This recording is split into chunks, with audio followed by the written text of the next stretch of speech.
from the CyberHub bunker and studio. You're tuning in to the CyberHub podcast, Tech Corner. And now, join me in welcoming your host and CISO, James Azar. Hello, boys and girls. Happy Black Friday. I hope you guys are all stuffed up with turkeys. I hope you had a good Thanksgiving. I hope your crazy uncle and aunts who came over and started talking about political stuff that you could care less about did not bore you to death.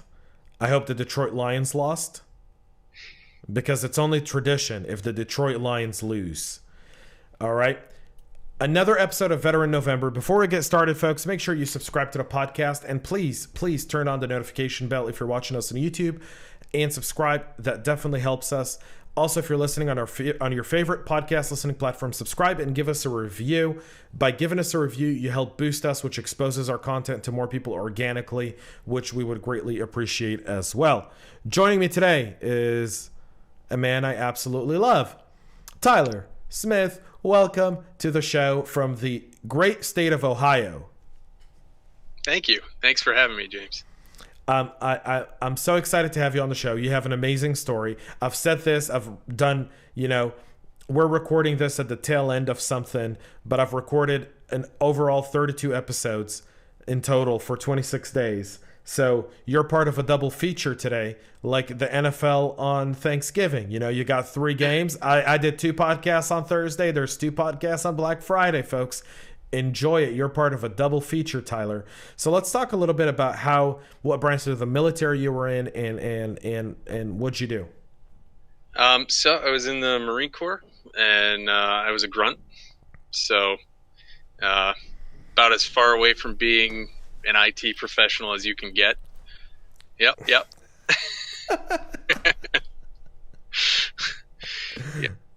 So, yeah, that was all I did. I mean, not much to really describe about it. Lots of sweating, lots of carrying heavy stuff and stinking. So how long were you in the service for? I did one 4-year enlistment. So and deployments? Deployed several times. 3 main deployments. So okay. Let's talk a little bit about how you ended up in cyber. So tell me about your journey from the moment you left the service, and how did, because you were a grunt in the service, right? Which means that you had your idea of operating a computer was don't get it shot up. So now you're in cybersecurity. Let's kind of ease our audience into your journey and kind of what you went through from transitioning out after your service, because you had a really rough deployment, right? I mean, you left after 4 years because of your rough deployment, correct? Yeah, I was actually med boarded out. So yeah. I wanted to make it a career, and wasn't really planning on leaving so soon. I hurt my back really badly. It was what it basically came down to, and that cut my career way shorter than I was expecting. So all of a sudden, I found myself having to figure out what to do now. And so let's talk about that. What was that like? I know a lot of people, and I can tell you that since I've started airing these episodes, I speak to a lot of veterans who were, given a medical discharge, who wanted to be in for the 20 years, wanted to be in for the 22 year, make a career out of it, retire, and serve our nation honorably. And they all had challenges leaving. What were some of yours? I mean, because obviously this is cut short. You're not like a lot of some of the other stories we've heard where people are like, yeah, I knew I was leaving 18 months ahead of time. I started planning ahead. 6 months out, I started, applying. You had no idea, right? This kind of happened pretty quick. Yeah, it was pretty fast. And I think it was less than about 3 months from start to finish. So, and it was one of those things where I tried to keep with it and tried to keep going, and I just couldn't do it anymore. And couple of weeks after that, the decision came down. A couple of weeks after that, I got sent home, and then I was kind of like on a terminal leave of sorts, and then that was it for me. I got my DD-214. I was done, and it was a shock. I mean, it sucked. I remember sitting there, and they made me go through TAMPs and like the whole checkout process and everything like that before I left, and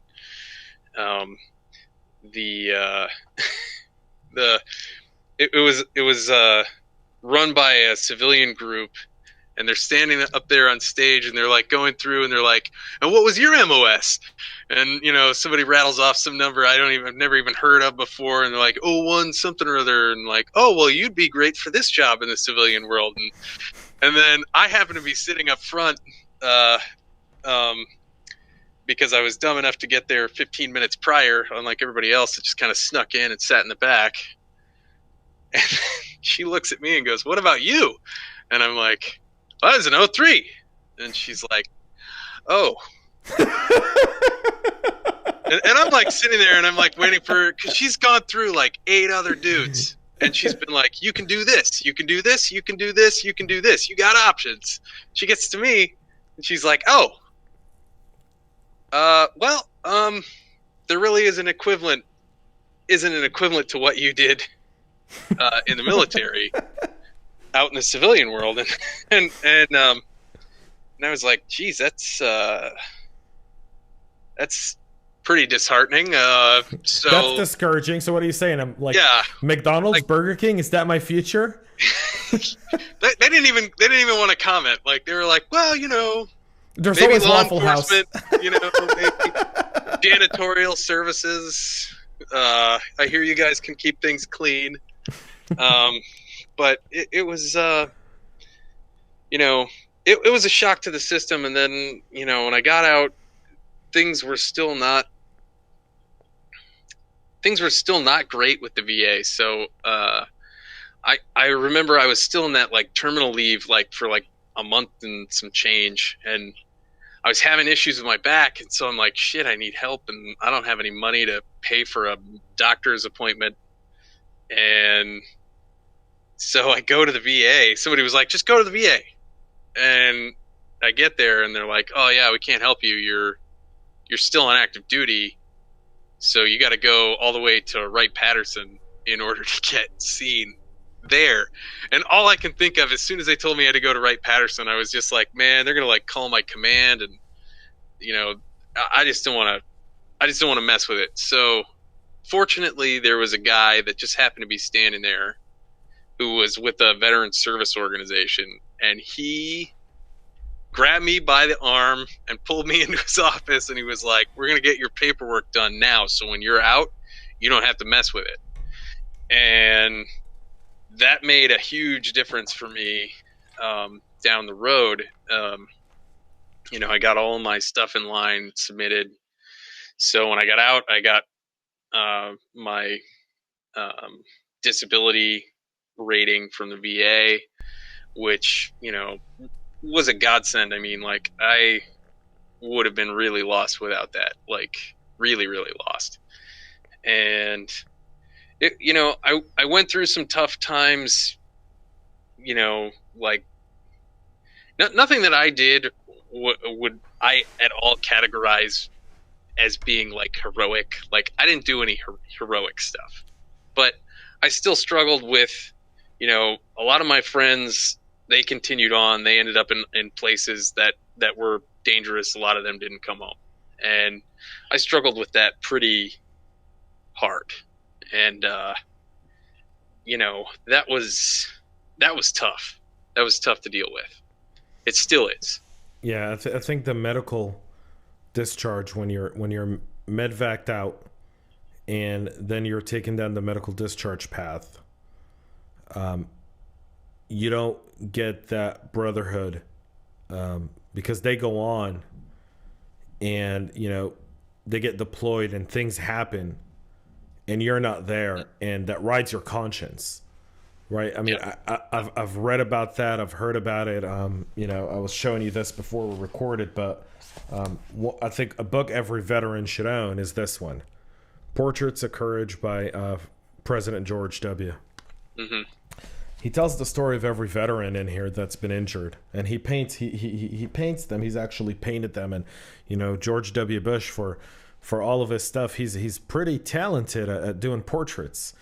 And he not only does portraits, but he tells you the story of every veteran, and a lot of them, when you read it, if you haven't read the book, and if you read it, you hear him say, yeah, our unit got attacked, I was taken out, our unit went back in, was attacked again, and we had, we lost 3 guys were KIAs, and 2 got wounded, and I wasn't there, and maybe I could have helped, maybe I could have saved some of these guys. And that's something that's constantly in people's minds, and it's not easy. So yeah, I understand that. So talk a little bit about how you ended up in cyber.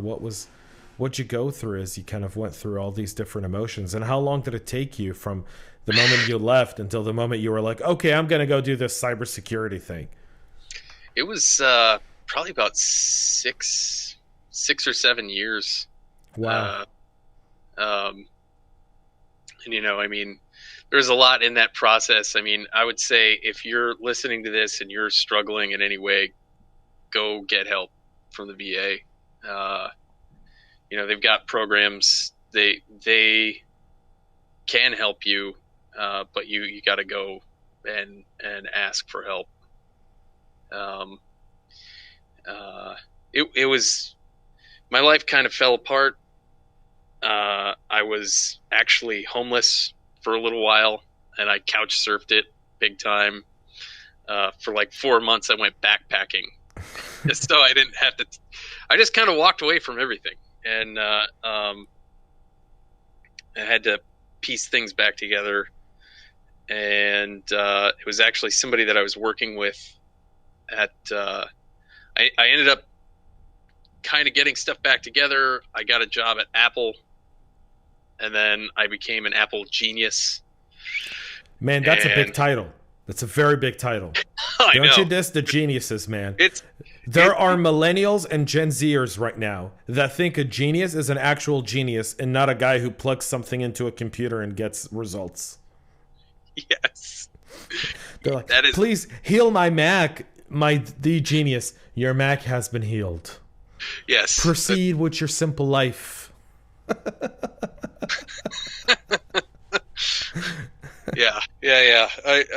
And that was an experience, and that was kind of where I got a foundation in the technology side of things. Was 15 minutes at a time per each appointment, fixing everything that the general population could throw at me, and possibly do on their own. Yeah. Oh yeah. There was a lot of stuff where it was like, Sure, I can help you reset your password. Sure. Or have you tried plugging it in and charging it? It works better that way. You want to tell me I have to charge this thing? But it's an Apple. Shouldn't it work like, I get did. that. I plugged it into the wall for 5 minutes. Shouldn't that be good enough? Dude, I remember my first job when I came out was at Verizon. And I was in retail, and people would come in with their phones and be like, yeah, my phone isn't working. And I'm like, have you charged it? It won't turn on. I was like, have you juiced it? Yeah, it was on the charger all night. And then you plug it in the charger and it turns on, and you're like, you probably have a bad charger. Yep. Not a bad phone. Yep. Did you have this experience where people would come in and try and hand you the phone immediately, and you're like not taking it from them because you've learned this one, and you're like, yeah, I dropped it. And they're trying to give it to you, and you don't take it because everybody that tries to hand it to you immediately, where they drop it. Yeah. In the toilet. In the toilet. Yeah. So I had a rule that if your phone dropped in the toilet, I'm not touching it. Mm-hmm. Now, we had a thing of rice, and we just tell them dump it in the rice. Oh man! We had like a huge jar with like dried rice on it, and we just tell them like put it in the rice, like just leave it in the rice today. Yeah, it's insane. All right, let's get back to how you got into cyber. So 6-7 years, started at Apple, right? And you were a genius, which is great because you are. And so let's go from there, Tyler. What happened next? So one of the guys I was working with, he was a part-time employee at the store I worked at, and he came up to me and he was like, "Hey man, you want to come work with me at my other job? I worked for a healthcare system in security." And I had been going to Ohio State and studying security and intelligence. What school is that again? The Ohio State University. Good. I don't want Helen to message me and go like, he said Ohio State. We're not Ohio State. We're the Ohio State University. Sorry, Helen. Don't. But yeah. So I kind of had an interest in that, but I didn't really know much about it. So I started just cramming, and the more I studied, the more I liked it, and got the job working with him. And everything I could get my hands on there, I went after. So ended up becoming a certified forensic examiner. Learned everything I could about firewalls and managed DLP for the enterprise. Helped out with SIM management, and just drank it in. I mean, it's one of those things where you find yourself in a state where you can just do it all day. It feels effortless. Like it was like getting paid to have fun. And and I think the thing that really did it for me is I knew that I was making a difference. And up to that point, all the other jobs that I had, I was just, I wasn't really having that kind of an impact, but you could see it with security. And I think that's one of the things that I still to this day love about it. Yeah, that's awesome. It took you 6 years to really find cyber, right? Mm-hmm. Just about. And when people listen to this, and we often talk about the people who are transitioning out right now or in the next year or two. People that have been out for 5 or 6 years can still get into this, right? All it takes is just what you just described right there, which is that passion that, I'm having fun and they're paying me to do it. Shit, I must be doing the right thing. Yep. Right? I mean, that's essential. So talk a little bit about, your journey in cyber. So you started firewalls, learning the technical aspects. What else did you get into? So one of the things that I got into that I really liked, and again, this was from the guy who I really consider him to be my mentor. He basically was like, we're going to start doing B-Sides Columbus, which is a security conference. A lot of people that are listening to this have probably been to B-Sides or heard of B-Sides, and they have them all over the place.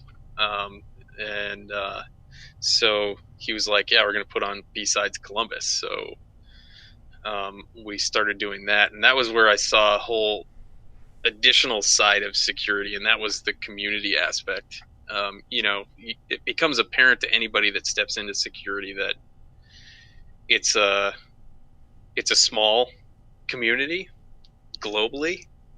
People know each other to a degree that I would say is greater than other professional endeavors. And B-Sides was really eye-opening for me in that regard. And introduced me to DerbyCon as well, which was really the first security convention that I went to down in Louisville, Kentucky. Don't want to say that wrong. I know people take that one serious too, just like at the Ohio State University. But if you really want to take them off, just call it Louisville, because that's what it's spelled like. It is, but do not say it that way. Unless you enjoy being corrected. I wonder how many people are going to comment below and be like, "That's not how you say it." Yeah, it's not. It's not how you say it, but it is how it's spelled. You are correct. I mean, it's like enough. Like, I don't understand the G and the H. Like, put an F on there and make it easy for people. Like, do you know how hard it is for English, like people who are trying to learn English, to understand that G, like, there's a silent G in words? I Or am a silent blissfully unaware O? because I was fortunate enough to learn English as my Right. first language. But I gotta But I tell you, get what you're as someone who's a linguist, right? Like, in a multilingual, like, people will come up to me and be like, why do you write this in English this way? No other language does it. And I'm like, you haven't studied Hebrew. Hebrew's pretty jacked up. There's like letters in Hebrew that you don't even say, that don't exist in a specific word, but it's only that word that they exist in every other word, but that one word. And you're like, why? Yeah, very problematic. Extremely. So, talk a little bit about you. A few years ago, you actually founded a cybersecurity company. What led to that? It's something that I've always wanted to do. Mm-hmm. Is not found my own security company, but I've always wanted to own my own company, and I found security to be a calling of sorts. So, if you're passionate about something, doesn't really matter what it is, and you enjoy doing it. I don't know if I could recommend something better for anyone to do on their own, starting their own company. So that's what we did. And it kind of came about because as a sales engineer doing sales engineer stuff, I found myself going to meetings, and you'd see, first of all, it's a giant company that you're going to. Second of all, there's like one competitor sitting in the waiting room with you and another competitor walking out of the meeting room before you go in. And it's kind of like, you understand really quickly why you're there, and it's got nothing to do with actually winning any kind of bid or contract at the company. It's literally you're there to submit a bid so they can go, well, these guys said they would do it for this much, so what are you going to do for us? Yeah, that's always that's a very interesting way. That's the Walmart way of doing business. Yeah. I did my dissertation on Walmart, and that was one of those things where I was just like, their business practices are horrendous. Mm-hmm. Mm-hmm. And I got to be honest, like a lot of companies they were not that uncouth. They would not schedule your meetings consecutively, but it only took one time of that happening where I was like, what the heck, man? Like, yeah, that's like a CISO that doesn't have, like, he's got a busy schedule. All right, for the next 3 hours, I want all my firewall meetings. All the firewall vendors, bring them in, one after the other. That's this 3-hour window. I don't want anything like George Steinbrenner from the Yankees, from Seinfeld, right? Like, I don't want anything else. Just bring me these vendors and make them sit in the waiting room and tell them all to wear their business shirts. So Palo Alto and Checkpoint, we meet again, don't we? Yeah. Yes.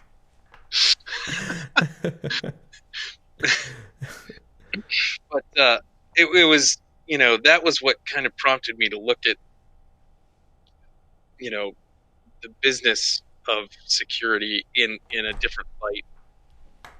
And I sat there and thought to myself, like, we go to these same companies and we have these meetings and we submit, RFPs or sometimes the SOW, and we don't really win. Meanwhile, how many companies that are in the medium and small space, 25 people, 150 people, and nobody's talking to them at all. Well, how many? And that's 80% of our economy. Yeah, right. Yeah, it's 80% of our economy is these small businesses. I mean, after COVID, that may have shrunk, but yeah, but it can't have shrunk that much. I mean, it's still. I don't know. I mean, have you seen the hospitality business? Yeah. Well, yeah, verticals, that makes a big difference. Yeah. But I mean, that was kind of like, well, why don't we see what we can do for smaller and medium-sized companies? And so that's what we set out to do. And it's kind of funny because it's like, as soon as we made that declaration, we started closing deals with just mammoth company, like international, multinational companies. I mean, it's we still have small clients. It's Murphy's Law. It's Murphy's Law, totally. Right? But I think part of it also is that when you're a young company and you're going after mammoth business, it takes you longer to win, and you don't have long to win. Right. Yeah. And so I know a lot of small startups that are all trying to hit home runs, and I'm like, the problem with you hitting a home run, which and landing a mammoth as your first customer is, you're not going to have a lot of customers after that one, because you're going to service that customer for months on end because you don't have the capabilities to do it. Yeah, you're literally, you're going whaling in a dinghy. Yeah. I mean, what are you going to do? Yeah, I got to tell you, your fish behind you is having a magnificent time. It is going nuts. He is going one same loop, repeating that loop. He's been doing it for minutes, man. Those that are listening and not watching, go to YouTube right now, pull up this episode. There's this fish there, and it's looping around the other fish right now, and it's just ticking the other fish off. And it's like you're talking, and I see your mouth moving, but that fish, I'm like, what's going through that? She's like, I want to be the star of this podcast. It's me. Yeah, he's showboating, I believe. He is. He's very much showboating. That is one smart fish. That is one very smart fish. There it goes. It's looping again. And he's staying on this half of the tank, too. There's a whole other half of the tank over there. Yep. It's like, look at me, people. Love me. All right. Yeah. You founded a Dark Rhino Security 3 years ago? 2017. April of 2017. Mazel tov. Congratulations. Thank you. I wish you continued success. Thanks. People listening, support veteran-owned businesses.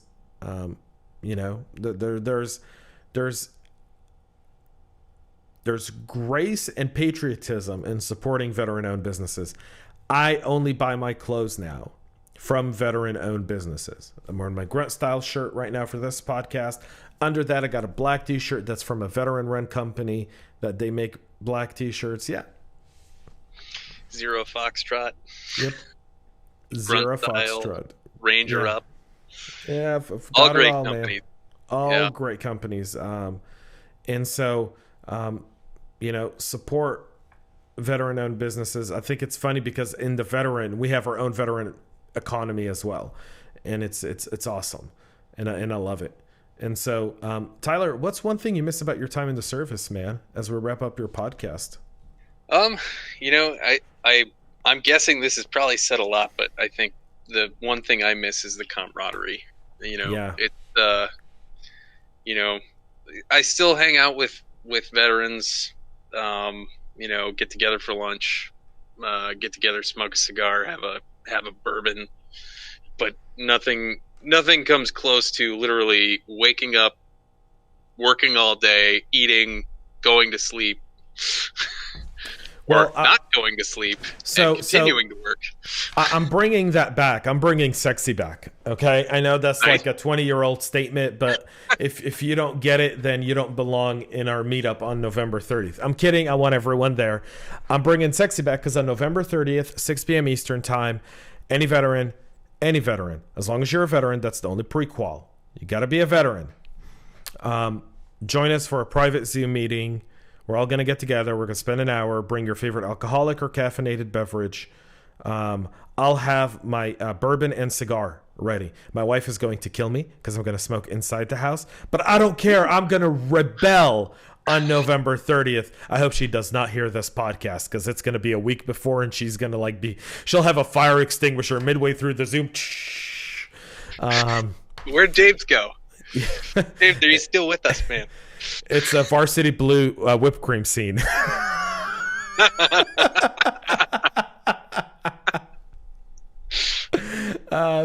Yeah, Tyler, thank you so much for coming on the podcast, man. Yeah, thanks for having me. I really appreciate you sharing your story. I wish we had more time. I know we'll be able to spend a lot more time together.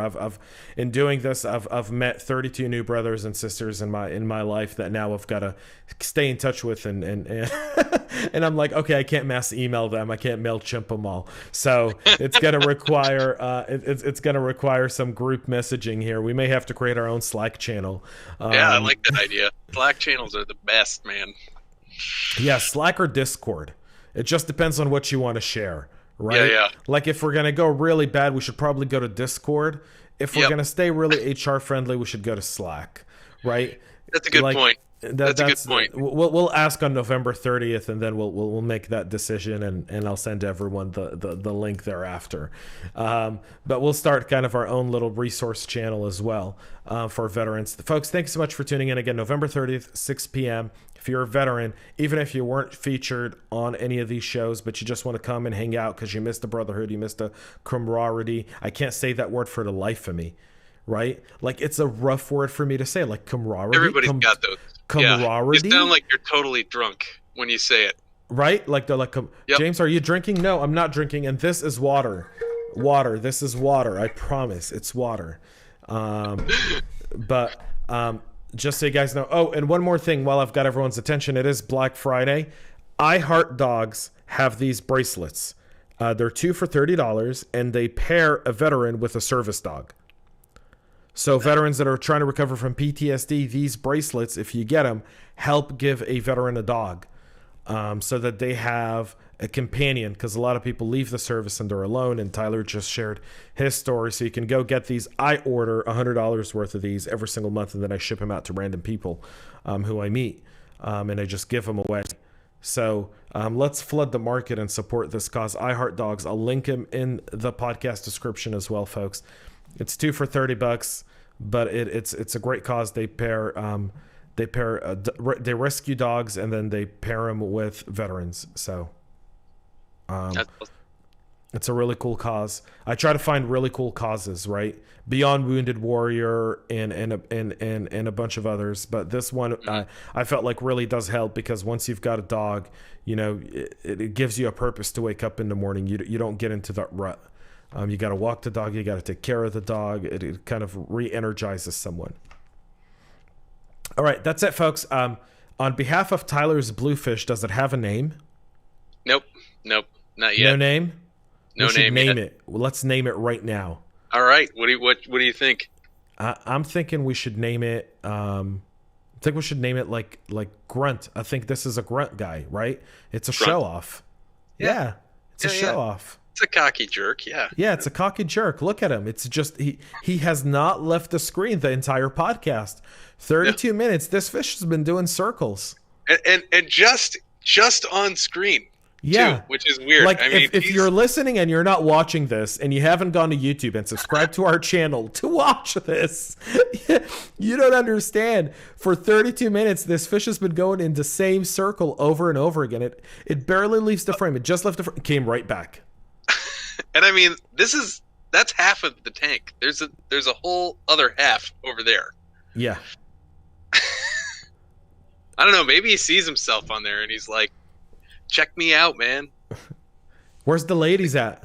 Bring me the ladies. Right? So Grunt is what we're going to name him. And you guys can go and suggest other names on our YouTube channel and just comment below, and Tyler and I will see it. And maybe we'll do a coronation ceremony naming the fish. Yeah. That'll be a lot of fun. All right, that's it for us here, folks. Thank you so much for tuning in. Tyler, thank you again for being on the show. We're going to sign off now. Thanks, James. Until next time, guys, stay healthy. Happy Thanksgiving. Enjoy your weekend. Enjoy your Black Friday. We'll be back with another episode tomorrow, and then on Sunday, and then on Monday, we wrap this up with AJ Yan, and then at 6 p.m., we'll be over on Zoom with a veteran hangout to wrap up this month. Brian Lozatos over at HBO Max is going to be joining me. Chris Cochran, Hacker Valley Studios, is also going to be joining, as well as a lot of the great people that have been on the show and many others who couldn't be part of the show as well. So y'all tune in. It's going to be a great time. Until next time, folks, thank you so much. Have a great weekend. Happy Thanksgiving, and God bless America. Make sure to subscribe to our podcast and share it with your friends and colleagues. And get all the latest information at cyberhubpodcast.com.